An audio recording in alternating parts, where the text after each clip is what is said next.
We are live on YouTube. We are live on TikTok. It's going to be a fun one. We got an exciting guest joining us today on this live stream. Going to be doing another Best Ball Mania draft on this live stream. It is the best time of the year. It is draft season. I'm pumped for this live, guys. Hope everyone is as excited for me to be in the peak of draft season. It's felt like draft season for me for months. I've been doing best ball drafts for months now, but it really feels like it's starting to pick up. We got injury news flooding the timeline. So much to get through on the live stream today. I got a few new spicy takes for us over on the TikTok live, but we're also live. We're also live on YouTube. It is a better live streaming viewing experience on the YouTube live. There's going to be a guest joining us soon on the YouTube live stream. Yarjma, how we doing, man? Great to see you in the YouTube comments. You're the first one there today. Excited to get after this Best Ball Mania draft coming at us shortly once we get our guest Justin Herzig on the live stream. We got a guest joining us on the live stream today on the YouTube live. We're going to do a best ball draft together. He is actually, I think, the first I want to confirm that before declaring it, but a former Best Ball Mania champion, one of the original winners of the Best Ball Mania contest. We are on Best Ball Mania 5 over on Underdog right now. This year is probably a little bit of a better year to come in first, but I'm sure it wasn't so bad whenever Justin came in first. A $1.5 million first place prize I'm competing for over on Underdog Fantasy. We are doing great. I'm not going to lie. The Josh Downs news, you hate to see it. You hate to see the Josh Downs injury today. High ankle sprain. He's probably going to be out 6 weeks, would be my guess. I think our projections right now in the Walter Picks app, we have him out for the first 2 games of the season now. Not what you love to see for Josh Downs. It could have been worse. So glad that he'll be able to come back early in the season. I think we go to the wide receiver rankings here. We'll see that Josh Downs slid quite a bit. The other guy that's up a lot in the rankings is Rashee Rice. I'll talk about that on the live stream today. All right, I think go back to this. Let me log back into Underdog quick. I think Justin's here. We're going to let him in a second.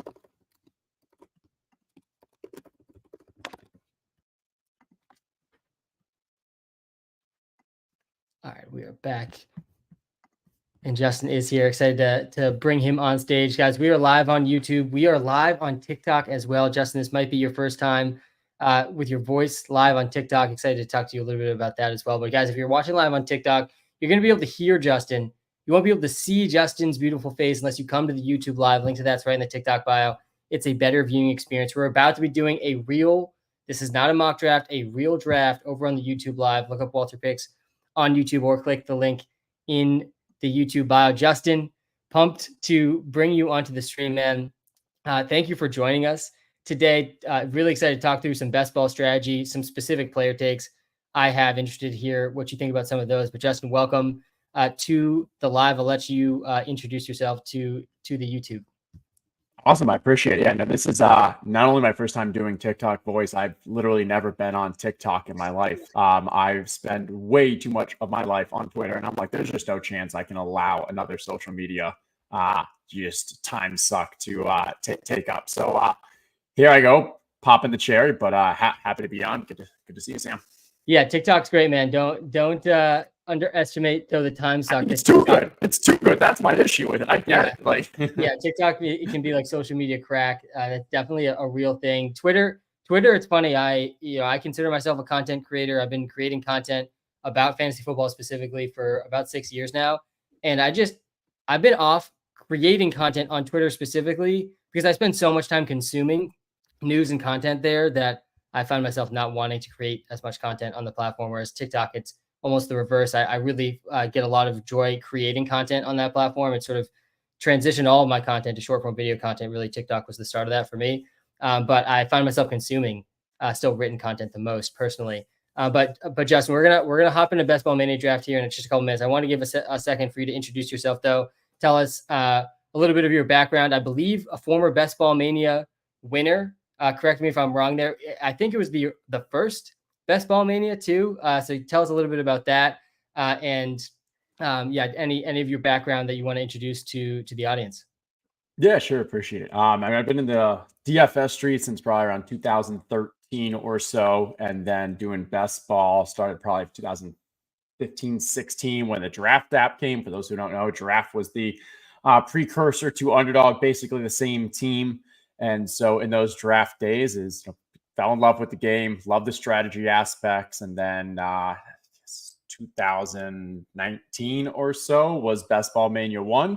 And that's when Underdog really kind of entered the scene. And so was fortunate enough to take down that contest. And then since then, had 6-digit scores in 3 of the last 4 years. So just continue to kind of hammer, continue to try to improve. And I'd say what I kind of enjoy most is when we've got these new different kinds of contests this year. Underdog's done a great job with their marathon, the sprint, super flex, some of the other sites like continue to innovate too. So that's what I enjoy most. But yeah, happy to be here and do some drafts. Yeah, I'm pumped. I'm pumped to learn from you, Justin. I've been in the best ball streets almost as long. I've max entered Best Ball Mania the last 2 years, and I'm actually going back and forth if I'm going to max it or not. I've also been enjoying some of the other this year. I've also enjoyed some of the other contests. A lot of the contests that I was confident would close, relatively close to when I could max. The lower max entry contests I've been like the Rottweiler, I think just closed. That was $25 entry.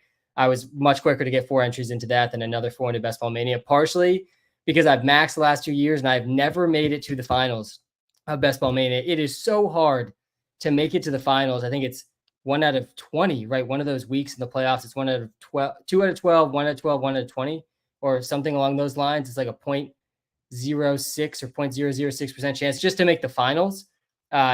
Which has me, I'm a little, I actually have been net positive 2 of my 3 years playing best ball, but nothing huge. I came in 6th in a smaller tournament last year, which was a $6,000 prize, That's which awesome.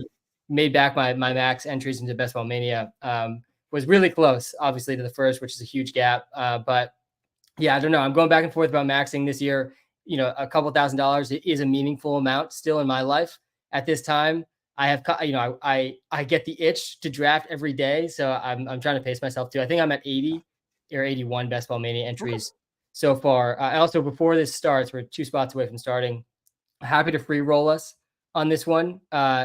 If that's how you want to run this, I don't know how you've typically done these best ball live streams before, but I'm I'm happy happy to Venmo you. Give me your Venmo. I'll send you a Venmo afterwards. No All worries right, at all. sounds good. We'll split this one, Awesome. and we'll to the right of the screen. By the way, you're seeing the Walter Picks app. This is a new feature we have in beta. We actually just released it to our users like this week.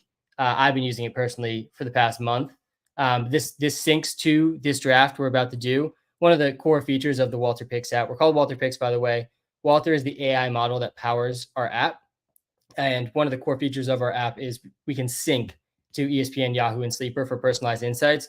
One of the toughest things as a content creator I find is giving good advice for all the different league settings that are out there.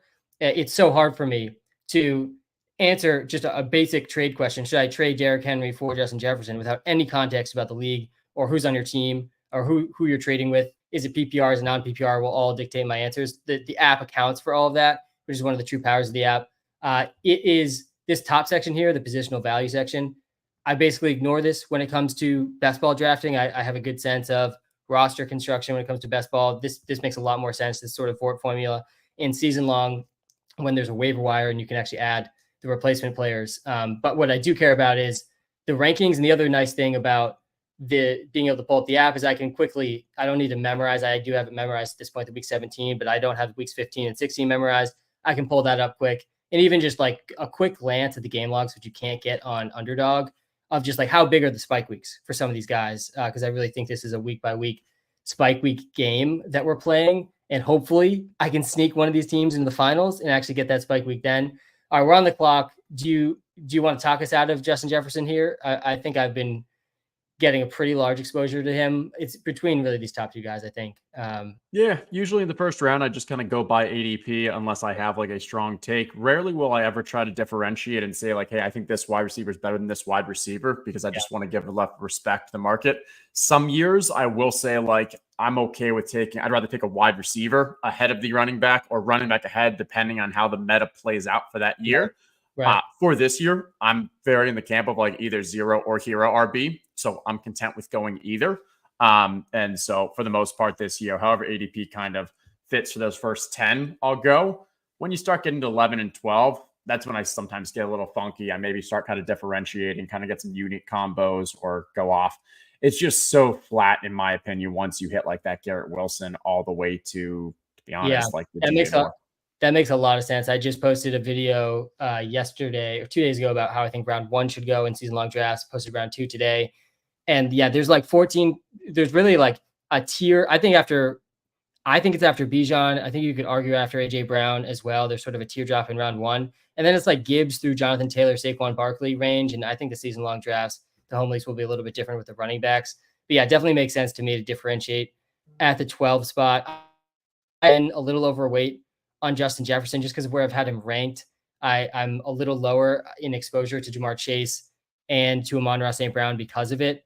I've been also pretty low on Brees because I had Bijan over Brees. But yeah, I think going flat, generally speaking, the first round makes a lot of sense. And I got burned last year with my exposure percentages to a couple specific players that scarred me this year. I think my highest percentage is at 24% right now. So I'm pretty weak in terms of like getting really leveraged on players, but obviously still some drafts to go. But last year at this time, Tim Patrick was my most rostered player. So I'm a little scarred from that and just how early that happened. And didn't even get to see him play a single game before being out for the season. And it's going to happen, right? So that's definitely something to be aware of, especially with how early I start drafting and how many drafts I'm doing. Percentages. My highest exposure right now, I think I was looking earlier, was 24% as well. And I'm more willing to kind of go overweight later on. In, hey, Tim Patrick, like, yeah, it sucked. But to be honest, 90% of the other guys you're going to take at the same time with Tim Patrick, right, also probably would have mostly sucked. It sucks that like you didn't, maybe mix in some Pukas or some Tank Dells, which were around the same time period. And so that's where like you do want to differentiate some because I gave you an example, let's say you love JSN and you might be right on JSN, but here's the thing. Also, Brian Thomas might have a huge year and maybe other wide receivers are going around him. And so even though you're not wrong, they're still at that early has such upside. We are. What are your take on JT versus Saquon in this happy format too? I honestly don't love either of them. But like I'm okay with it because again, like I love just I'm good with taking one kind of hero RB. So if there's one you've got a preference, I'd say go for it. Yeah, I think we're gonna go. I think I'm more overweight on Saquon, so we're gonna go JT here. I was looking back at the game logs too for JT back in his big season.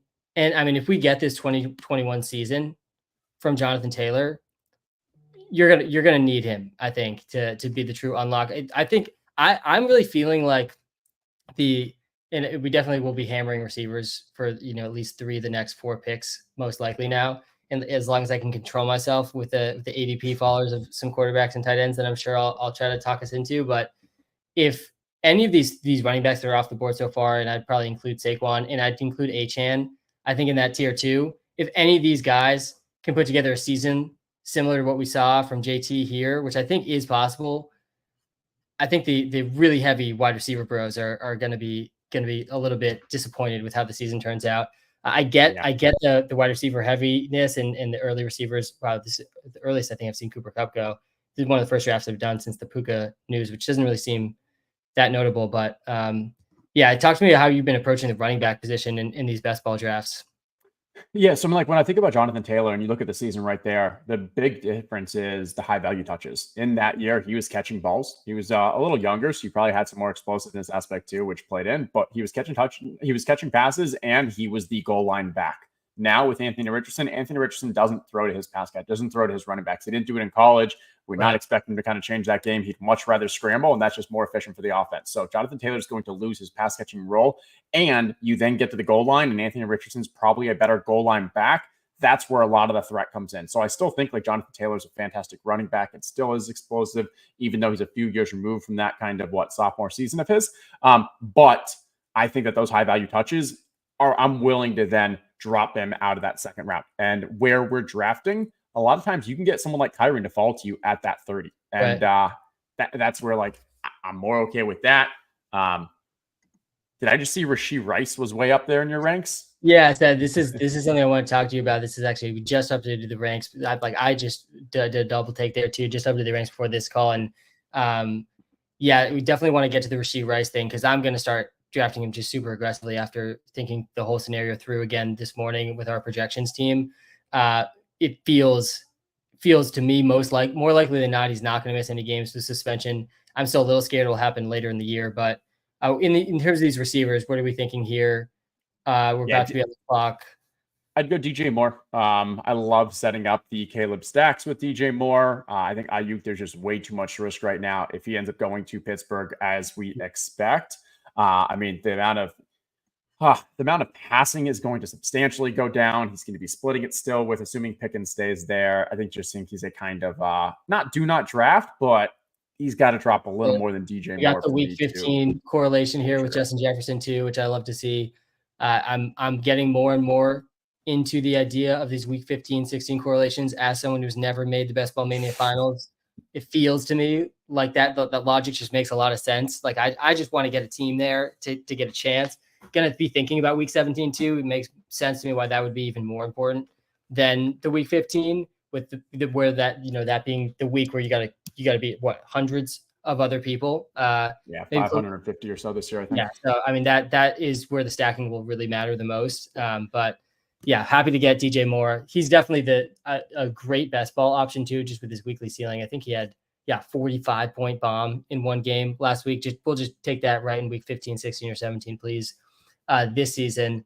Definitely makes sense too. With Corinne Williams has been someone who's been really high up in our ranks all season. We've been sort of steadily dropping him down as we get a little more scared about Blake Corum and his potential upside. I've also been targeting Corum pretty aggressively late in drafts. Just feels like the most obvious high upside tournament running back pick. He's one injury away from being a top 5 running back in fantasy football. And I really think there's very few running backs you can truly say that about. And this is pretty common to see the receiver run we're seeing happen here. Let's talk about Rashee Rice for a second, because I'm going to be wanting to target him pretty aggressively, probably in round 5. We certainly have him way too high in the ranks in comparison to this ADP. But where do you stand on Rice? Do you think he's going to see a suspension?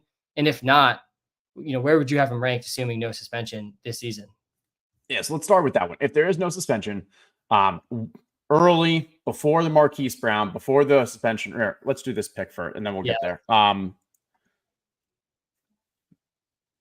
I don't want definitely not Pickens. And I think we need a wide receiver. So I'd go Christian Kirk. I really like him a lot. Just in a vacuum. And this is kind of the challenge with the Jonathan Taylor, because like Pacheco and Etienne are great picks here. Like if you want to go Pacheco instead of Kirk, I'm okay with that too. No, I think we got to keep going receiver with JT. I think that makes sense. I'm in on Kirk this season as well. But yeah, it's a very good point, especially with how the running backs are skewing on these underdog drafts. And it's something I struggled with 2 years ago. I did a much better job with last year, and I'm trying to be cognizant of this year too, of transitioning my brain back and forth from best ball to season long is I think different, way harder than a lot of people realize, because the strategy really is so unique. Where like JT is not going 19th overall. I don't think in any of these season long drafts that I'll be in. But yeah, let's talk about Rashee Rice for a second. So yeah, talk to me about where you would have him ranked, if assuming he doesn't miss any games for suspension, and also just how you're feeling about suspension, how you're playing it in best ball right now. Yeah, so before the Marquise Brown signing, before the actual incidents, he was going like early to mid-second. Then Marquise Brown signs, and then he dropped down to like late second. Then they draft Xavier Worthy. And so now, if you ignore the suspension aspect and just where he'd go, I think you're kind of looking at around that 2-3 early third. Like between, you're looking at Mike Evans, you're looking at DJ Moore. I think that's probably about right. Maybe it's, right at that 2-3 turn. Now, when we think about the suspension aspect, it's a question mark. Like there still is a very decent chance that he gets the suspension. But like the longer we go without hearing anything, it can get pushed to next year. So like, I think that's your own kind of risk profile. I'm willing to play things a little more aggressive because I'm truly playing for the playoffs. But any conversation with Rashee Rice for the BBM needs to include the context that there was a month, it was about 4 weeks, where he was going with an ADP of higher than 80, of 80 plus. Then you've got another month where he was kind of 70 plus. So if you are drafting him now at the 54 spot where we would be, and that's about his ADP, you are giving up a round or two of value on a lot of drafts. And so it comes down, that's not saying you can't do it. We have more confidence in the thesis now, but I kind of want to build those teams a bit more strategically to think about how I can still make up for what I was missing out on those teams later on. And maybe it's differentiation by getting a unique Andre Yoshivas who wasn't being drafted at the end of drafts or something like that. But yeah. Yeah, that makes a lot of sense. And yeah, the more I have confidence in it, the more I'm willing to run him up the board. I think we just adjusted our projection. Our current projection has Rashid Rice missing 0 games. We're factoring in, we lowered his target share basically 1%. That was all we did. He goes at 52, so we won't take him here. But that jumped him up to, I think it was 23 in our ranks overall. I mean, it's absolutely insane. I would go Keenan if we have the opportunity here to go with the Chicago stack. Yeah, I like that idea a lot. Possible Dunze comes back. Would you go for the triple receiver, or do you typically do? I wouldn't reach for it. I think for this team, for Houston, grabbing 2 is a really strong way to play it. I think especially if there's an injury, you can even have one of your 2 injury guys get hurt and you still kind of maybe win that bet because of the, tighter target tree that we would see as a result, or that third gets hurt and now it's a double win. Right. Just yesterday did a draft where we went heavy on Jacksonville. I believe we went ETN, Kirk, Ingram, BT, and Gabe Davis. And it was a situation where we weren't reaching. It worked out, especially Gabe Davis. We got a round past ADP. And you're just making a large bet that like Jacksonville is going to they're going to exceed their expectations. But unlike DFS, in DFS, when you go with a 4-person stack on a team, you need every single person on that stack to really hit. If one of them gets a 0, it kills your chances of winning any of the big tournaments that you're competing in. But in best ball, if you go with that big stack, you can get a 0 out of a guy. But because of the way that, hey, you still have someone else plug in, it doesn't hurt you nearly as much. So I'm more willing to kind of go with these crazy over stacks. But the later the draft capital, the more I'm willing, the earlier to, if you go with the Tyreek, Waddle, Achane, that like scares me a bit. I think that might be a little too much. Yeah. That makes a lot of sense. Yeah. And I think there's also something to be said with how best ball tournaments work with the ping ponging of weeks 15, 16, 17. I'm very bullish on the running back stacking on the same team for that exact reason. One running back pops off in week 15, gets hurt. Week 16, the next running back is just, there's a clear negative correlation between those 2 guys. Also like the idea of receivers stacked together in the same team, increasing the odds of at least one of those guys scoring a touchdown in any given week when they're together. So that makes a lot of sense as well. But yeah, definitely in traditional DFS, stacking just 2, max 3, definitely a little bit different there. We see the rookies go at the turn here. Let's just take a quick peek at the board. I have a couple bold takes above my head here on TikTok that people are yelling at me about on the TikTok live. I'll bring a couple of those up and get your takes on those. We did just pass on George Pickens, which I think we both agreed on in this draft we're doing live on YouTube. Is he just like a do not draft for you at this ADP? Currently, you're fully sold Brandon Ayuk going to the Steelers and therefore can't draft him at this ADP, or are you already fading Pickens at his cost? I was already fading him, but here, so we're on the clock right now. I like Mixon here. I don't. Christian Watson. I think that's pretty strong. Yeah, I think Mixon, Rashad White, any of those running backs are kind of a tier above that next. Yeah, that's a fair point. And so I'm okay with any of those 3. I default to Mixon or Rashad. Yeah. We got Mixon ranked ahead. I do like the piece of that offense. It's possible Watson will slide. Probably not. I've not got. I'm a little skittish on Christian Watson because he feels like the right guy in best ball. A better in best ball sort of prototype. We've seen it, but is he really going to get a significant enough role to have enough spike weeks to pay off the 6-round cost? Feels like it's all getting priced in like pretty well. But if I get Justin Jefferson, I'm definitely more compelled to go with Christian Watson, try to get that Vikings Green Bay week 17. Yeah, Christian Watson, he scares me. Not to mention he went down in practice today with a little injury, so hopefully he's okay. But in general, just not even sure he's going to be playing too much in 2 wide receiver sets. The games that he played last year when the offense kind of ran through him, the offense actually looked its worst. So like that's not the role he should have. He should be playing more of maybe like a 60% of snaps or something. Use him as a more of a weapon than your primary. And I wouldn't be shocked if we eventually see it's going to be so split between all those receivers. Yeah, that's the thing too. When you look at the cost, it is very easy to just say, yeah, I'll take Dobbs and Wicks, and just get the correlation that way if we think their roles will be similar.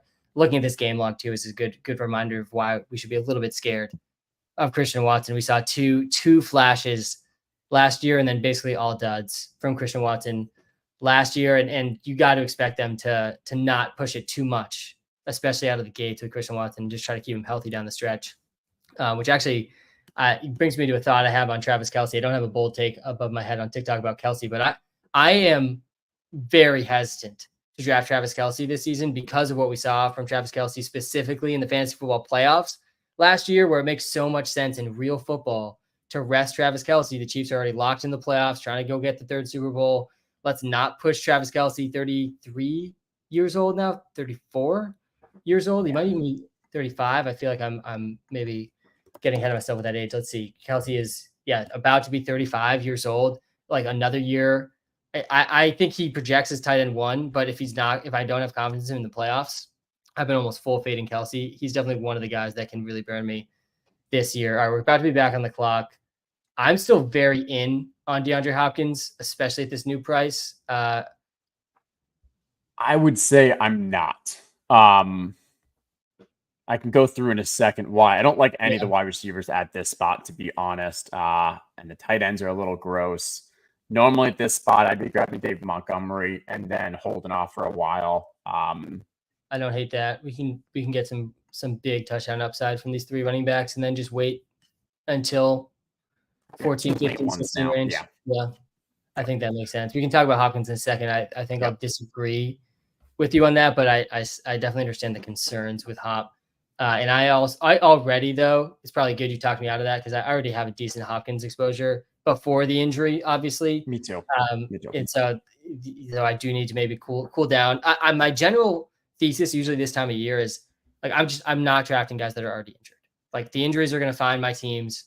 But you got to look at each injury, independently. Everything's a little bit different than each other. But yeah, talk to me about DeAndre Hopkins, why you're not feeling good about him in round 7 in half PPR at this current moment. Yeah, so I'm like you, where I'm overweight on DeAndre Hopkins coming into this season. I like, hey, new coaching staff. We saw what they were able to do with the Bengals. They want to be more pass heavy. This offense is going to be throwing a bunch. Whether or not Levis is good enough to do it, we'll see, but they at least have that desire.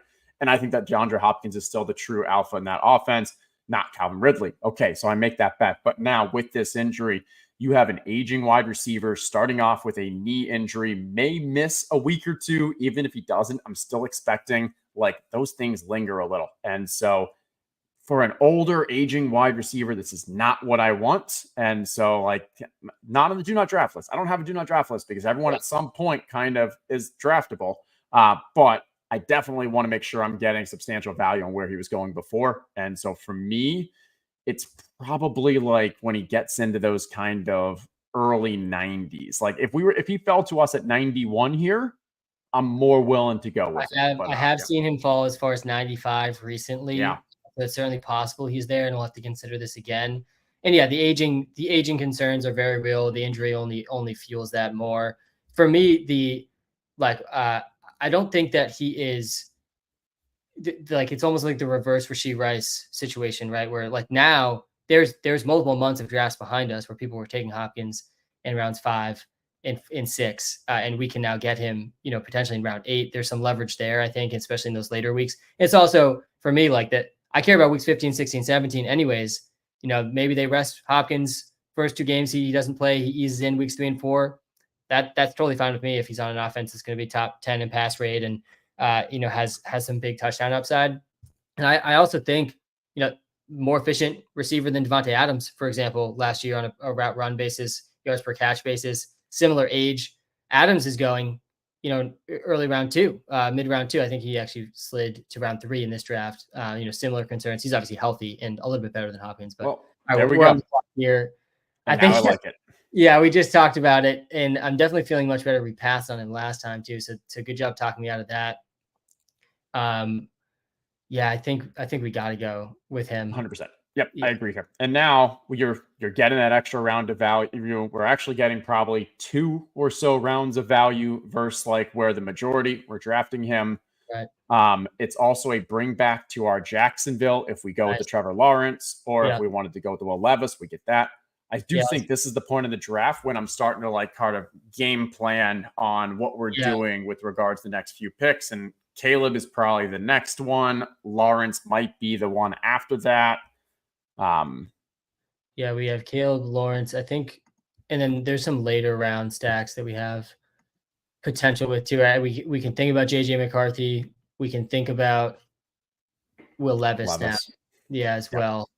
And we'll We probably still need tight ends. we do need to draft those. Yes, I have. Well, definitely excited to talk to you about the tight end strategy because I really think it's really nice for me from a strategy standpoint to really think through the quarterbacks and tight ends first, just because the onesie positions I think are easier to reason through, easier tiers to sort of break out. I'm interested to hear how you're sort of looking at the different tiers here. I think there's a pretty clear drop off after Njoku or after Goddard this season to the next guy like Schultz. Yep. I want nothing to do with really like any of these tight ends, and we're gonna probably have to draw 3 on this team most likely. If I But can, yeah, if I can interrupt real quick, if we can take a look at the draft board, I want to see who we're competing against for Caleb. So we have DJ Moore and Keenan Allen. Romo Dunze is he where? went to with Xavier Worthy right to this team. To Sam Sherman. Okay. And Sherman does not have any other QB. Does he let him fall to us? That's a little dangerous. Yeah, it is. I think we might have to go for it. Because I love David Njoku, and like I think that's a great pick here as our tight end. Yeah. Let me see Sherman's team real quick. Who else would he be considering stacking? Yeah, Kansas City, no. Buffalo, no. Yeah, he's taking Stafford, Debo. He's taking him, and he went DeAndre Swift. He's taking O'Dune. He's taking Caleb. If we don't, I think we need to. Yeah, that's a very good peek ahead. I agree with that. With the early capital we spent on Keenan DJ, I think that makes sense. And yeah, I agree. I think there's a big. Let's go to the ADPs here for a sec. Yeah. It stinks to miss out on Njoku. Even Mostert would be a pretty strong one for this team. Yeah, but when we went with the double stack with Caleb, I think we can piece together 3 tight ends as well. That's the thing with best ball specifically too. That isn't a thing in season long, right? Like you can make up for not having a tight end through the first 9 rounds by just trying to piece together some touchdowns through 3 of them. And there actually is, earlier in the offseason, I feel like a lot of people were feeling good about some late round tight ends that I really wasn't into at all. Noah Fant, I have not been super excited about, but I did get some of the appeal there. I'm really starting to warm up to Greg Dolch, who I think is a really good round 18 pick. I've been overweight on Dolch in the past, largely because you look at rookie yards per game among tight ends since like the year 2000. You're going to see a bunch of Hall of Fame tight ends and then Greg Dulcich on that list. He really was one of the more impressive rookie tight end seasons we've seen, at least in my lifetime. I think I put a lot of weight in like early age adjusted efficiency. Obviously the injury stuff's been bad, but by all reports, fully healthy now on a team that is lacking tons of receiving weapons. So we could maybe look at him in round 18 potentially, but David Njoku goes a couple picks later, see what Sam Sherman does here. Sam Sherman, our content creator too, right? I feel like I've seen that name. So I believe it's Sam Sherman. So I just DM'd him. So he and I both work for Establish the Run. Nice. But I'm like, hey, are you Sherman on Underdog? Yeah. See what he says. But yeah, the Brock Purdy makes sense for him. He had the stack as well with, was it Debo or who would he go? Yeah, had to have been. Yeah, he had Debo, and he also has Puka Nacua on this team, so he might get Stafford later. Or Goff. Yeah. Did Goddard go yet? No, he's still out there. Yep. So I like Goddard if he falls to us because I agree with you. There is a teardrop after that. And yeah, Sherman goes, lol, you bastards. That's funny. Right on cue, Goddard goes off the board. Okay. Dontavian Wicks is definitely in consideration here. This guy does need a receiver, so he might get sniped. Okay, so Seattle. I think Seattle's better. Tyler Lockett's probably as the better bring back. We do have Chicago, right? And we don't have anything else in Seattle. like really high. We've had Lockett ranked all season. I have not drafted him a lot still. So this feels like definitely the right time to do so. 115, getting a round of ADP. He's the bring back for our primary stack. Yeah, Yeah, and the easy good choice. position. He's been overachieving ADP like what for the last 6 consecutive seasons or something. He's always been a small win. Yeah, Yeah. and like at this ADP right now, he'll probably still end up being a small win. Like Yeah. you're not going to get that home run most likely, and you kind of know that. But in a 1 week sample, hey, he can very much have that 100 yards and a touchdown as a bring back for Chicago, and we love that. So we're probably only going 2 QBs on this team. I think that will make sense. Considering we reached a bit for Caleb. So we'll probably end up going Will Levis or Lawrence to stack that week 17 game, unless Trevor Lawrence, he's still kicking out there too. The Lawrence is what we need on the next pick. Yeah. Now, granted, that's what we should have done in the last one, is taking a look to see like, hey, who are we competing against for the Trevor Lawrence? Were we going to get him to us? If we, he definitely could go to this Brian Thomas team as possible. Yeah, pick 139, which is 2 picks for us, is probably where we want to try to grab Cole Kmet. Gives us the stack and also position of need. I think his ADP is like 136, so it should be pretty close. What is his ADP? Oh, 142. He's been falling. Okay, we should be able to get him easily then. Yeah, that sounds good to me. I also have not gotten much of him. My general tight end strategy too this year, I've been trying to, since I feel very strongly about the teardrop, I've been trying to get 2 of the guys in that tier, just because I think there's a benefit if that take is right, but also just it kind of screws over the rest of the room in terms of tight end points. But obviously there's ADP cost there too. There goes Trevor Lawrence to a non-stacked team. Right. Is Freiermuth available? He almost definitely is. Yeah, he is. Okay. What are our thoughts? This may turn into a 3 QB build now. And if so, maybe we grab Freiermuth so we leave ourselves that Justin Fields out. Yeah, I'm definitely fine with that. I'm definitely in on Muth being the best tight end left here too. Right. Position of need gives us a potential stack partner, but I'm a little concerned with having a 2 QB build right now because I don't think Ayuk to the Steelers will actually affect Muth that much. I definitely expect that to affect Pickens much more. I'm kind of surprised to see I had Schultz above in the rankings here. I want to look at this projection and compare these 2 guys. Obviously, Schultz in a much. Oh, that's Tim Patrick. That is not that. You love your Tim Patrick. I do. I actually saw he was listed as a starter in the meaningless initial depth charts. But Cordell Patterson was too.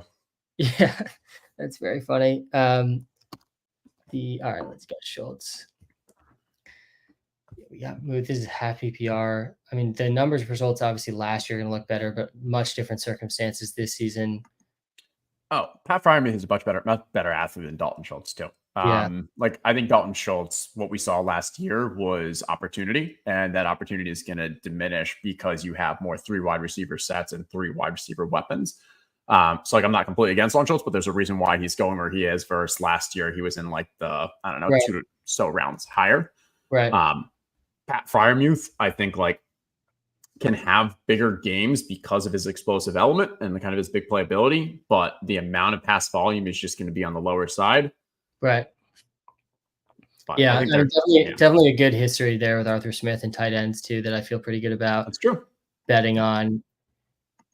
All right. Do we want to go with Cole Kmet here for our stack second tight end?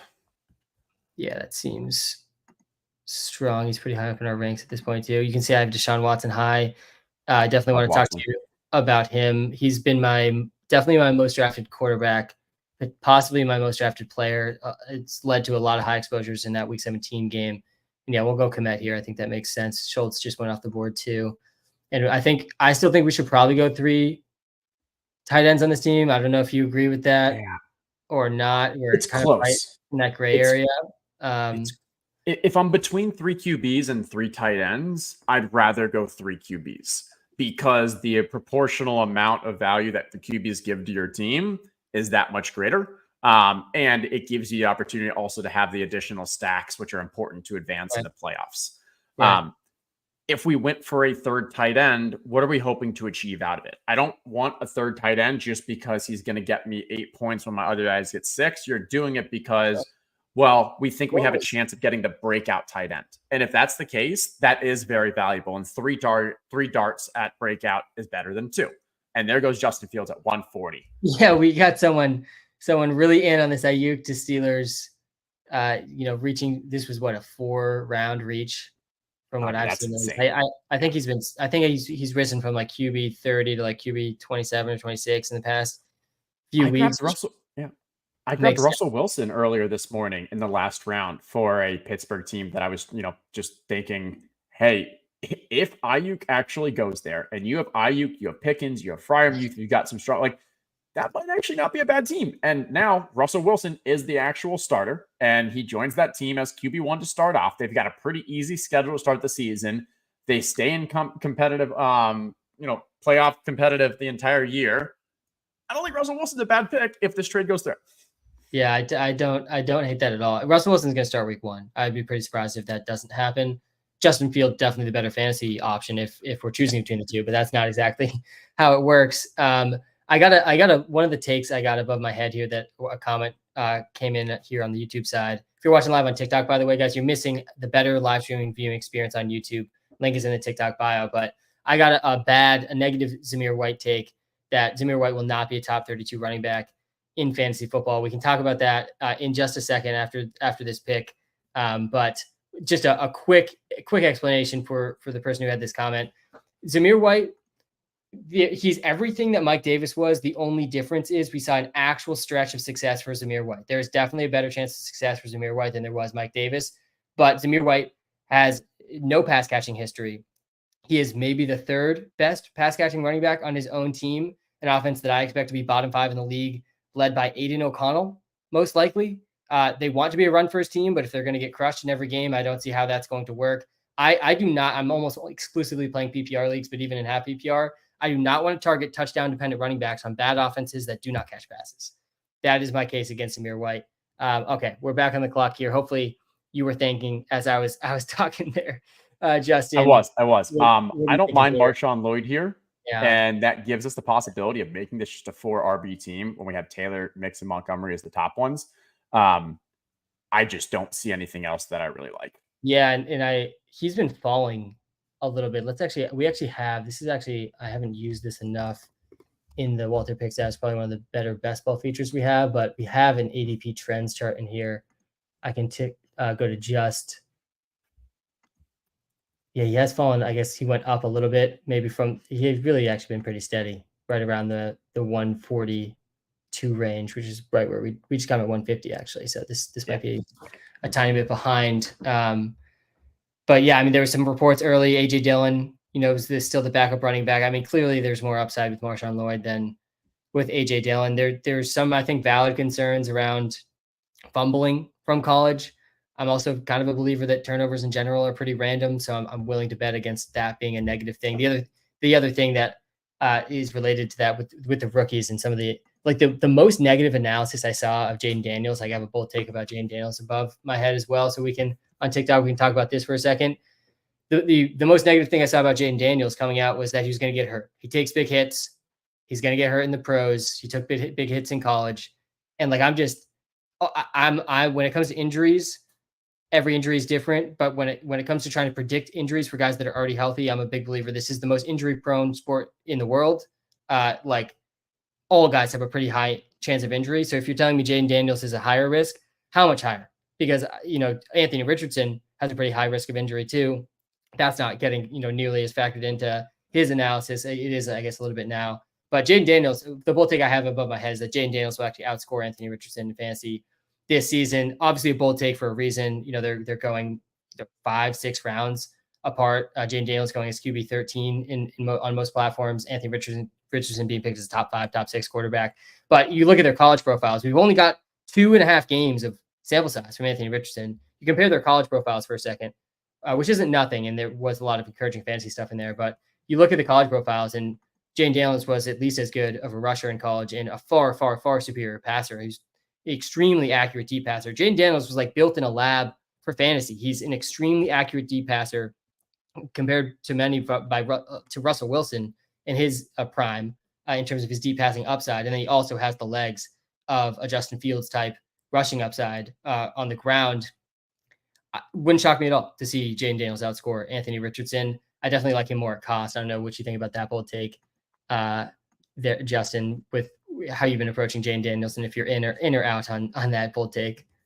I will make a note to comment on that after this. Deshaun Watson just goes. He just got snagged. Will Levis is still a stackable guy for us. We don't need to take him now, I don't think. We might. There's only one QB guy here. I like Michael. I'm trying to think like if there's something that we want to build for stacks, but it's pretty ugly. Wandale is stacked against Jonathan Taylor. Okay. I think that's a fair enough tiebreaker. We don't have any LAR to go with the Michael Wilson. I like Wandale Robinson. Camp reports have been really positive. Maybe there's a chance that Malik Neighbors actually opens that offense up. Yeah. I think Will Levis at 174 makes sense for us, and maybe Russell Wilson with our final pick. I can see that. I think he's the only. Geno was just sitting there. We do have Lockett. I don't really feel great about that single stack though. Geno is a possibility. He's also a guy that we could get in round 18. How you thinking about that? Sorry, I missed what you said. What did you say? JJ McCarthy could also be sitting there in round 18. We have Justin Jefferson. Yeah. If I would say like, hey, if we lost out on the Russell Wilson, maybe I'm willing to do the JJ McCarthy. I haven't been doing much JJ McCarthy because personally, I don't think he starts until like week 13 or something. I'm a little more bearish than the market is on him. The whole reason we're drafting a third quarterback is the playoff correlated stack, right? Yeah, and Caleb is a rookie. He may struggle early on. Like, yeah, there is value to kind of just getting a little extra support throughout the season. The Geno thing, I think it can work. I don't really often love like drafting two guys from the same week 17 game because QBs already correlate. So I want more kind of slices. But if he falls to a value, we're pick 174. That's where we have the Will Levis though. Like, yeah, we got to go Levis. Yeah. So if we go Levis there and then Geno was the fall to the next one, like, sure. Now we're getting an extra value and yeah. Or if Levis goes here before, then I'm fine with Geno. Yeah, we could also go if we wanted to get crazy. We could get Geno might go right here. Yeah, he definitely could. Oh, didn't. Okay, interesting. He only had one. Yeah, he only has Dak. We could get Jalen Hyatt, Daniel Jones, backdoor stack with the Giants. No, that's Jonathan Taylor. Don't hate that. I think that's a really good point. I think we should highly consider that if we miss out on the Levis here. Daniel Jones he just got taken. No, he's still there. He's still available. Oh, he is? Yeah, I just saw him on your list. Under Bo Nix. Yeah. Yeah, I still like Levis more, I think. Yeah. But I like Daniel Jones more than Russell Wilson. So maybe we go Levis here, then Daniel Jones next, and then you could still get like a Jalen Hyatt. I like that flexibility. I keep getting confused with my new ranks in here. It always defaults to your rank every single time you toggle to the screen. I'm not used to that. ADP. Okay, cool. So we grabbed that list. Now I can talk about my Jaden Daniels takes. That works well. Okay, yeah. Let's talk your Jaden Daniels take.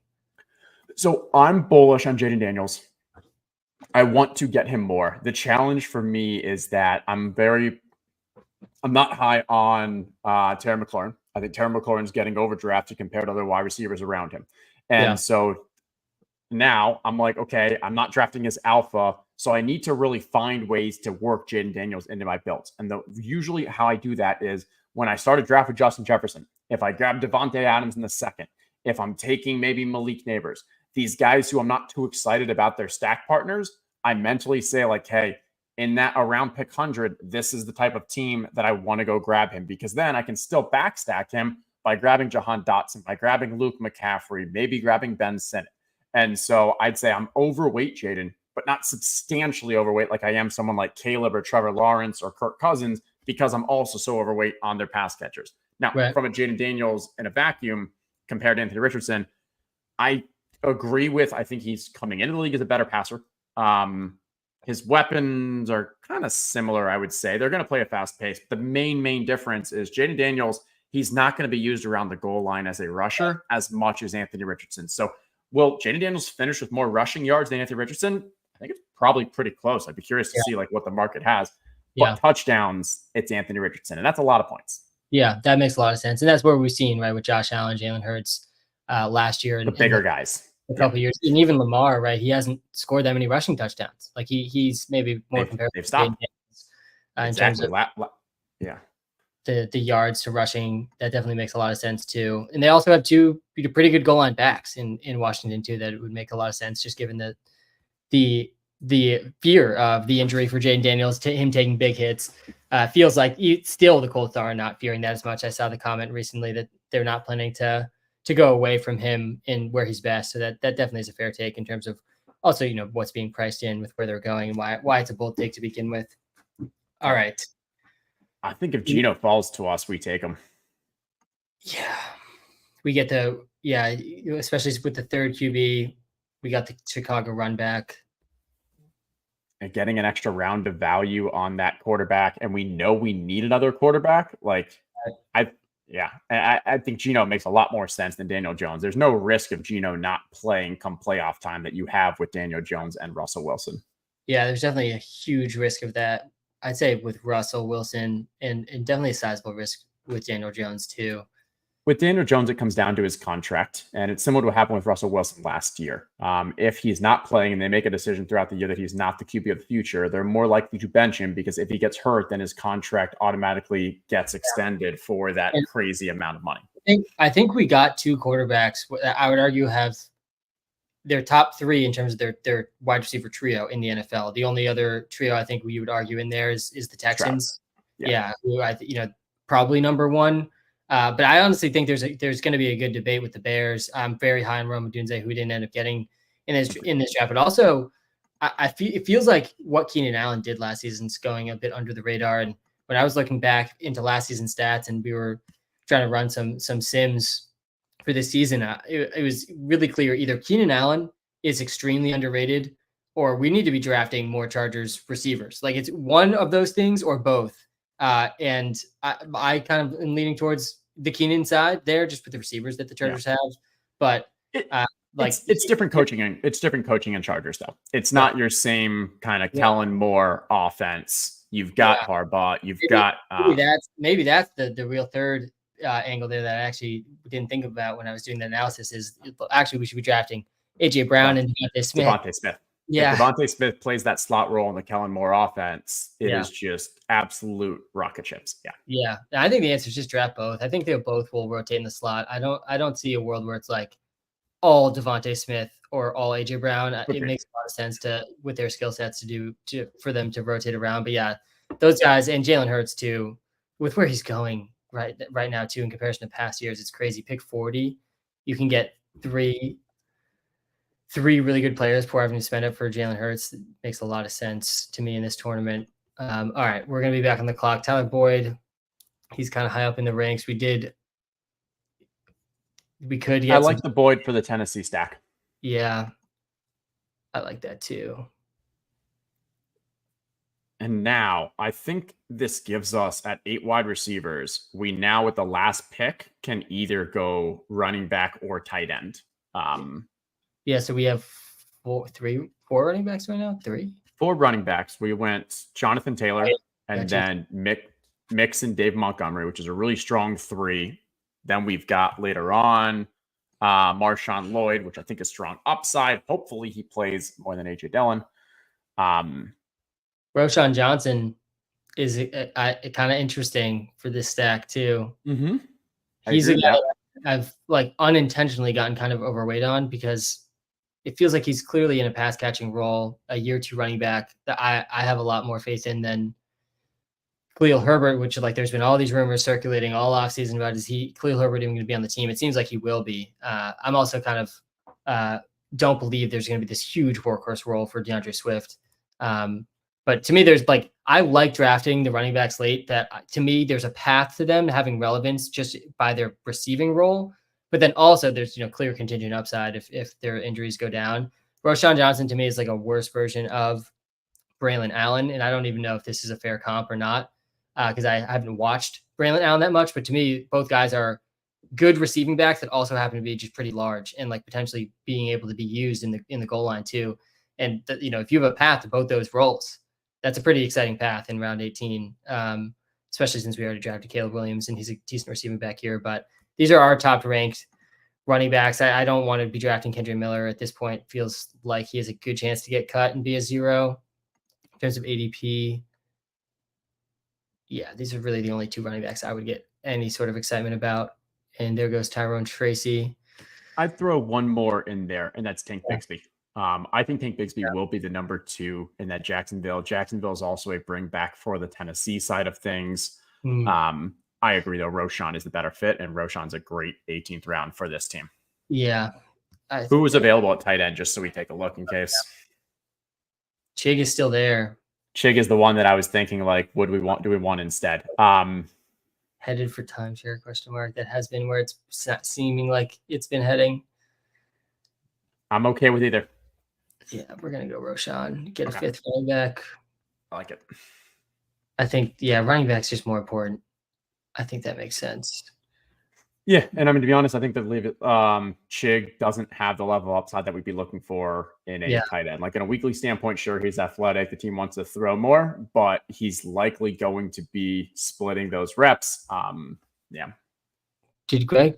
No one took Greg Dulcich. No, I was going to say this is definitely the first draft all year where I'm steaming up Greg Dulcich enough. I guess he's going ahead of Chig, but that did not end up happening. He's still here.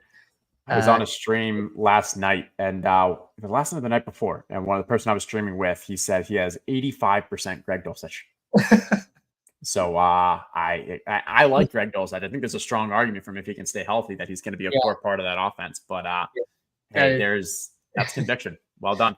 There's a lot. I want to pull up the exposures before we let you go, Justin. This was a very fun draft. Let me read off the team too to everyone in the TikTok live who hasn't been following along. All right, so we drafted from the 6th slot here. This is a half PPR best ball draft. For those of you not familiar with the best ball format, it's called best ball. Your best lineup is submitted for you automatically each week. There is no adding, dropping, trading. It is only the draft. 18 rounds. That's all the core settings. Let me go back to this really quick. We have 3 quarterbacks on this team: Caleb Williams, Will Levis, Geno Smith, all stacked with some of their pass catchers. We took JT, Jonathan Taylor, in the 2nd round. Regretted that a little bit later on, but I feel pretty good where this running back room filled out. Definitely a chance to lead this league in running back points. JT, Joe Mixon, Dave Montgomery, Marshawn Lloyd, and Roshan Johnson. And also feeling pretty solid about the receiver room. We obviously spent a lot of capital there. Justin Jefferson, we got at 6th overall. I still think there's a pretty good argument for Justin Jefferson to be the 3rd overall pick in most drafts. I'm a believer he's the best receiver in the NFL and that he's quarterback proof with what we saw with Nick Mullins. I have some faith in JJ McCarthy down the stretch as well, but I think Sam Darnold or JJ McCarthy, and Nick Mullins is actually still on the team too. All those guys should be at least as good as Nick Mullins. And he averaged 22.5 fantasy points per game with him last season. I love that Green Bay environment too in week 17. Don't want to get, ahead of my skis there in terms of the week 17 games, but Justin Jefferson, DJ Moore, Christian Kirk, Keenan Allen, DeAndre Hopkins, Tyler Lockett, Wan'Dale Robinson, and Tyler Boyd. And then to finish it out, we got a relatively weak tight end room, especially for my standards and some of the teams I've drafted, but this is a very differentiated draft for me, Justin. So I'm glad I had you on. That is a very good thing from my perspective. We got Pat Freiermuth, Cole Kmet to round out the tight end room. How are you feeling about this looking back now, Justin? I think you touched on a lot of running backs I feel great about. Very strong. I think we devoted a lot of draft capital to it. Probably actually hurt us a little bit. Like if Evan Ingram would have been there instead of Dave Montgomery, we would have happily done that. But just didn't fall to us and didn't want to reach for someone like Ferguson. So it works out. Wide receivers are stellar. No complaints there. And hey, Caleb, I think, has the ability to finish as like a top 5 QB this year. And we've got him double stacked, which I really like. Tight ends are atrocious. It is what it is. We're more so saying that, hey, the rest of the team can carry us through. And then come week 17, there's just none of the other tight ends really differentiating themselves. And we end up with a touchdown and grab 10, 12 points from our tight end. Definitely feeling decent about this one too. All right, let me show you my exposures really quick, and then we can get out of here. We'll go position by position. So, like I was mentioning, I got burned hard by Tim Patrick last year, of kind of, trying not to react too much, obviously, to that. Having high exposure, it's good if it's on the right player, and it's gonna kill you if it's on an injured player. I think like my goal this year was to not have any players over 25%. That was the way I was trying to think about it heading into the season. And then, sometimes I accidentally get high exposure players, like unintentionally, just based on my player takes and where guys end up falling in drafts, and also some of the stacking. So Deshaun Watson all offseason, I couldn't wrap my head around not taking him in a tournament style format where when you get past the first like top 15, 16 quarterbacks, like he's really just the only guy on the board I can tell a good story about being a top 5 fantasy football quarterback, having number 1 overall quarterback upside in those final playoff weeks, because we've seen it. 3 years ago, we saw he was a top 5 fantasy football quarterback already in his career. I also expect the Browns to throw much more this year, similar to what we saw with Flacco, with Nick Chubb working back from injury. They sort of signaled this with everything they've done in the offseason. They signed Jerry Jeudy. It sounded like they were in on the Brandon Ayuk trade discussions. Doesn't sound like that's likely at this point either. I like David Njoku there too. Hopefully Cedric Tillman can grow a little bit, but he also has the rushing upside. Similar story with Kyler, obviously a much more expensive cost and higher floor. To me, everyone in the industry around the fantasy content space has sort of pegged Kyler as this high floor guy, because that's what he's been. He's been at extremely high floor. He's hitting over 15 points almost every single week. He's averaged over 4.5 points per game on the ground every year of his career. But to me, the ceiling is going to come now with the real weapons that he has. I think he could be the number 1 overall quarterback in fantasy any given week. And I think there's actually sneaky value in the floor, at least to trying to advance to the playoffs. Mahomes at 3, I've been aggressively targeting all 3 of those receivers in the tournament format. And then everyone else is pretty flat. I guess Stafford is a little higher up because I was getting Cooper Kupp really aggressively early. I think he'll be up in my wide receiver list. Looking at this, I'm most scared when we're just taking a quick peek at this. I haven't looked at this in a couple of weeks. Jalen Hurts being so down at the bottom has me absolutely terrified. Josh Allen's, I got him a little higher than he was, so that seems good to me. I think Jalen Hurts was like the guy last year, if I remember, in terms of advance rate. Last Best Ball Mania, we just talked about reasons to be in on that passing attack. But any reactions or comments? I actually am not even that high on Jane Daniels, despite my belief in him, probably for similar reasons to what you were saying. And this also feels to me like some of my season long analysis, seeping into what we were talking about before, where he's going as QB 13 in a lot of these season long drafts. Why am I going to pay up for a quarterback if I can just take Jane Daniels and then play the waiver wire if it doesn't work out? It feels like a kind of a no brainer in season long leagues. To me, Lamar's also pretty low. I haven't gotten much of Stroud, Richardson. Those are kind of scary to be this low. Any feedback you have looking at this or thoughts, reaction? Yeah, no, I like it. And I'll just comment on kind of the top one, Deshaun Watson, that you're so high on. I think it makes a ton of sense. I think he's one of the kind of most mispriced players right now in best ball. I mean, last year he had 5 full games. He finished QB5, QB7, QB10, QB14, and then they had that torrential downpour rain. And while doing that, he played pretty bad actual football. Like he was hurt. He wasn't a good QB, and he still had 3 top 10 QB games, and it was QB14. Now, this year, well, I guess also last year, they were 5th in neutral pace last year. They were 1st in total play volume. And they actually played even faster when Deshaun Watson was QB in this year. Earlier this week, Dorsey specifically was saying how they want to play fast. They want to get more plays. When you get more plays, you get more scoring opportunities. So when they know this team is going to be more pass heavy, they lose Nick Chubb. That's going to force them to be more pass heavy. If Deshaun Watson come even close to regaining any form of that kind of 2020 form, you have that top 3, top 5 QB upside. But even if he continues to be a bad quarterback and his shoulder never fully healed, if he just plays all the games, like he's surely going to surpass his QB 21 price tag. Yeah, and in our projections right now in the Walter Picks app, we're pricing in a 20% chance he doesn't play all the games, which we really rarely do, partially because I'm a very big advocate of what I was saying before. Everyone's got a big injury risk.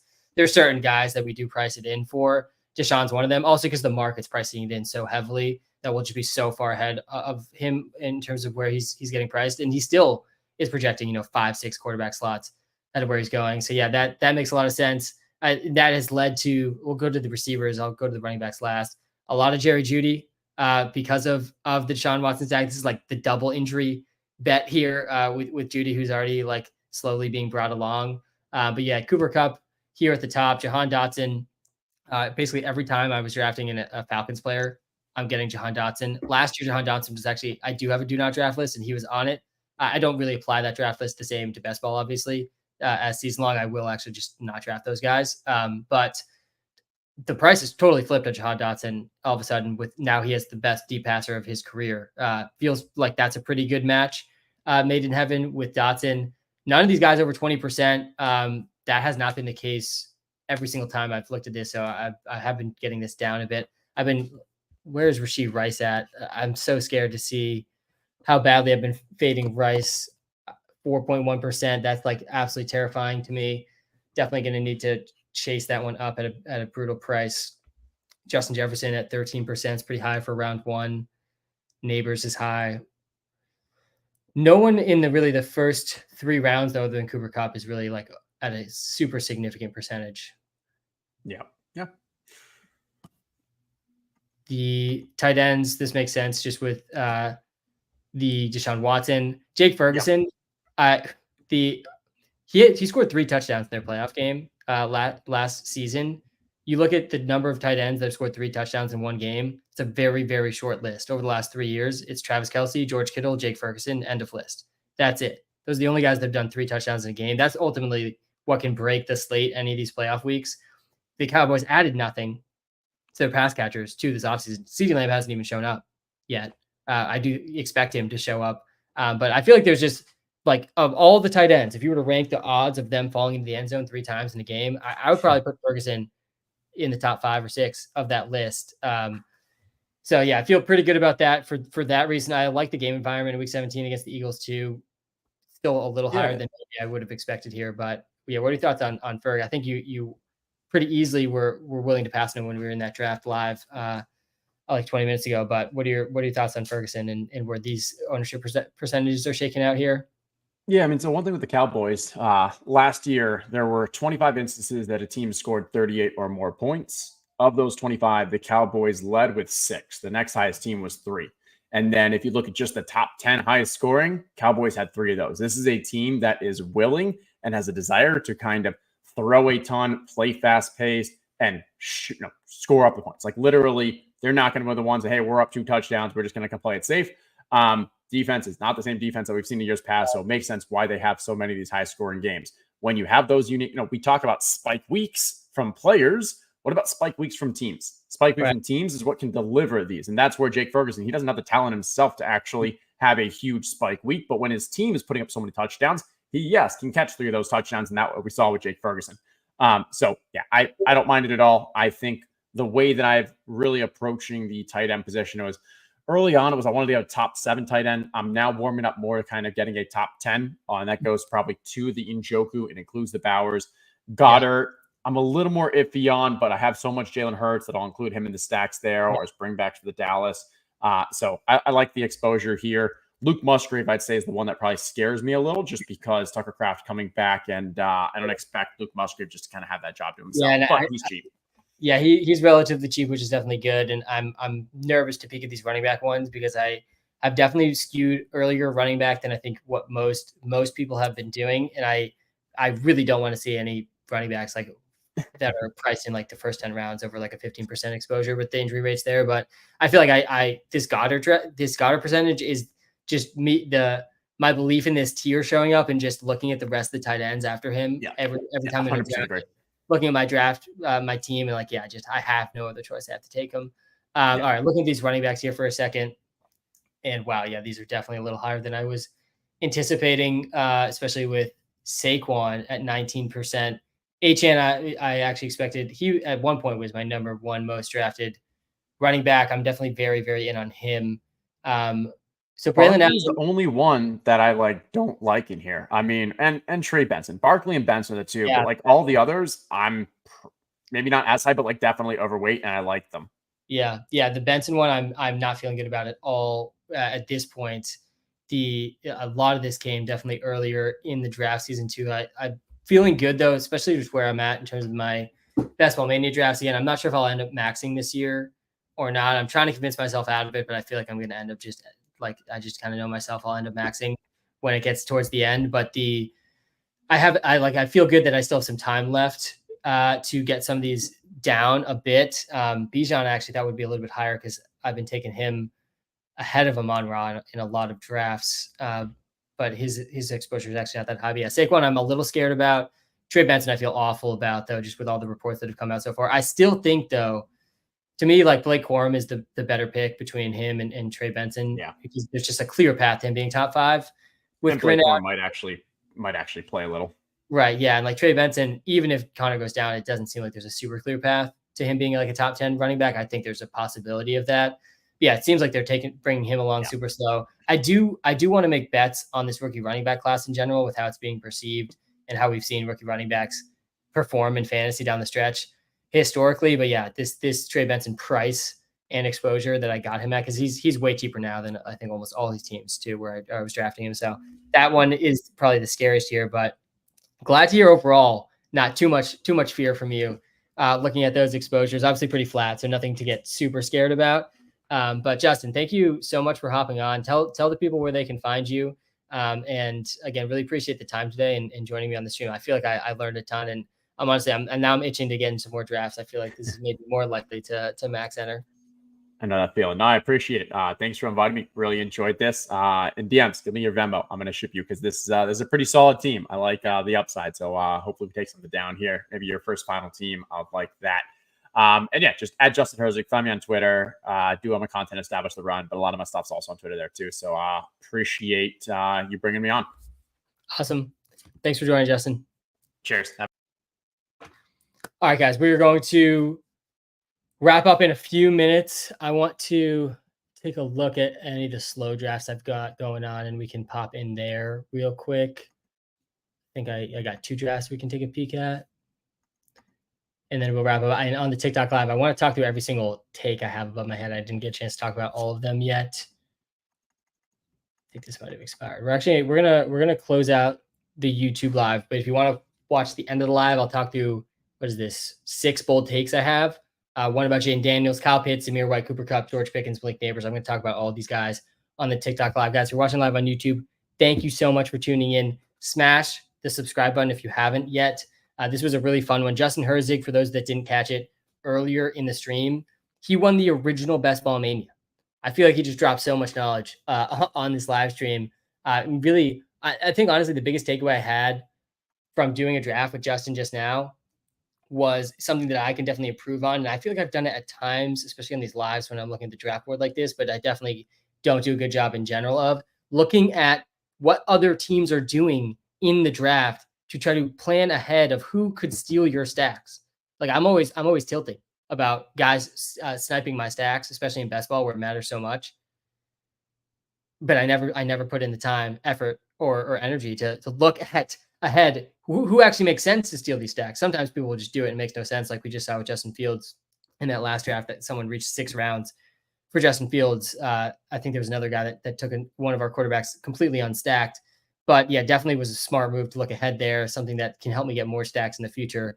All right, if you want to tune in to some of my bold takes, come to the TikTok live at Walter Picks. Guys, thanks so much for tuning in. I will be back live on YouTube next week. We have the 32 Creator League draft next week on the YouTube live as well. That's going to be Thursday night. That's going to be a fun one. Draft order just came out last night. There's already been 10 trades. Less than 24 hours, the draft board is out. Board has been out. There's already been 10 trades in the 32 Creator League. That's right on par with past years. Have a good one, guys. Time is the most valuable thing we have. Thanks for spending some time with me tonight. I'll be back live very, very soon. All right.